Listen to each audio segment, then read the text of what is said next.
مولا علی کے دور خلافت کی بات ہے، ایک حبشی غلام تھا جو مولا علی سے بے پناہ محبت کیا کرتا تھا. شامت اعمال اس کی یہ آئی کہ اس نے ایک بار چوری کر لی. اب ذرا غور کیجئے گا، آپ کا غلام بھی ہے، ویری کلوز ٹو ہم، پیار بھی بڑی، محبت بھی بڑی کرتا ہے، مگر غلطی ہو گئی، اس سے چوری ہو گئی. اب مولا علی تو مولا علی ہیں، دربار خلافت میں جب پیش کیا گیا تو غلام اگرچہ غلطی کر بیٹھا تھا، غلطی پر وہ اڑا بھی نہیں، چپ چاپ اس نے جرم کا اقرار کیا. اب مولا علی تو شریعت کو نافذ کرنے والے تھے نا. ہمارے یہاں تو قانون کے تقاضے اور ہیں، اپنوں کے لیے اور ہیں، غیروں کے لیے اور ہیں. امیروں کے لیے ہمارے وطن میں قانون بعض اوقات اور نافذ ہو جاتا ہے، غریبوں کے لیے اور ہو جاتا ہے. یہ اسلام نہیں ہے. اسلام سب کے لیے برابری کا حکم دیتا ہے. اللہ کرے کہ یہ مساوات اور یہ جسٹیفیکیشن جو ہے ہمارے یہاں بھی آئے کہ جو قانون ہے اس پر پراپر غریب امیر سب کے لیے ایک ہو. مولا علی کا خاص غلام، آپ سے محبت کرنے والا، ہو گئی چوری، اور جب پوچھا گیا تو کہا ہاں میں نے غلطی کر لی ہے، ہو گئی مجھ سے غلطی. تو مولا علی شیر خدا نے حکم دیا کہ اس کے ہاتھ کاٹ دیے جائیں. ہاتھ کاٹ دیے گئے. اب سنیے گا، اب وہ غلام کٹے ہوئے ہاتھ کے ساتھ واپس جا رہا ہے. اچھا، یہ واقعہ تفسیر کبیر میں موجود ہے، یاد رکھیے گا، تفسیر قرآن کے ضمن میں یہ واقعہ لکھا ہوا ہے. وہ ہاتھ اس کا کاٹ دیا گیا.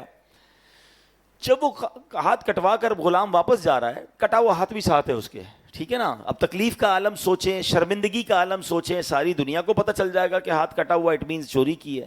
سلمان فارسی رضی اللہ عنہ راستے میں مل گئے، اور ابن قوا رحمۃ اللہ تعالی، دو بزرگ تھے. تو انہوں نے پوچھا کہ تمہارا ہاتھ کس نے کاٹ دیا؟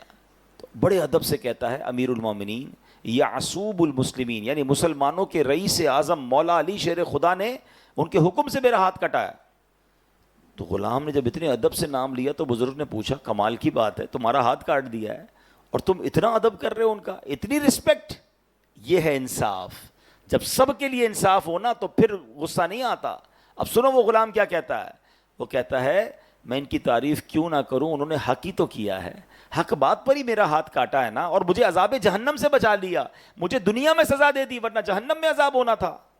سیدنا سلمان فارسی نے جب یہ باتیں سنی تو سارا ماجرا مولا علی کو جا کر عرض کیا کہ حضور آپ کا غلام تو کمال ہے، آپ نے اس کا ہاتھ کٹوا دیا، وہ باہر جا کر بھی آپ کو دعائیں دے رہا ہے، وہ باہر جا کر بھی آپ کو اتنے زبردست الفاظ میں یاد کر رہا ہے. سبحان اللہ. تو مولا علی شیر خدا نے پھر اس کو بلوایا، اس کا کٹا ہوا ہاتھ بھی ساتھ تھا. اللہ اکبر. آپ اللہ کی عطا سے ولایت کے اس مرتبے پر فائز ہیں. علماء کہتے ہیں آج بھی کسی کو ولایت ملتی ہے تو مولا علی کے در سے ملتی ہے. اب مولا علی نے کیا کیا، اس کٹے ہوئے بازو کو جوڑ دیا، اس کے اوپر اپنا رومال ڈالا، کچھ پڑھنا شروع کیا، اور جب کپڑا ہٹایا تو غلام کا ہاتھ بھی جڑا ہوا ہے، اور ایسا جڑا ہے جیسے کبھی کٹا ہی نہیں ہے.